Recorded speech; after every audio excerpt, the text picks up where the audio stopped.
السلام عليكم ورحمة الله تعالى وبركاته. سو دhowaada macaamiisheeda sharafta leh gudaha magaalada Hargeysa iyo waliba Egas Control area-da Haas Grand Hadi masaajidka Faadumo ayaa looga kacaya dhinaca waqooyi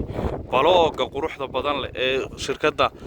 cusub ee fooqyada dhisaysa iibka agtiisa ayaanu joognaa. waxaan halkan ku haynaa hal ballood oo ka kooban wajahada 16 mitir dhererka dambana 24 mitir oo balloodku ma intaas ma 16 mitir baa laga rabay 18 mitir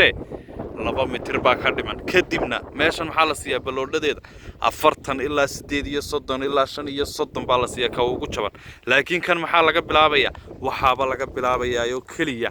32 ilaa 30 waxna waa la iska daynaya macaamilkayga sharafta leh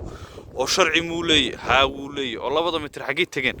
qolada gurigan dhisatay baa gashay baa leeyahay 2 mitir oo qofkii 16 mitir iyo 24 mitir ballood ahaan uga faa'iideysanaya ee bartanka magaalada raba ee lacagtiisu goyn weyday haddana uu ka faa'iideysan karaa ma sha Allah tabarakallah wadada tooska ah buu leeyahay simanay quruxda badan babaca iyo dhagaxaas uu leeyahay quruxda badan buuxin badan iyo lacag kaama qaadanayo ku soo dhawow qacmo furan meelo badan oo kala duwan oo kalena waynu ku haynaa dhul badan oo kala duwan oo kale marka nala soo xidhiid nala saaxiib rafiiq nala noqo YouTube-ka iyo waliba kanalka cusub ee isaguna TikTok-ga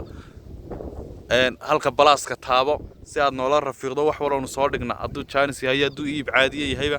aanu kula wadaagno kun jeer mahadsanid macmiil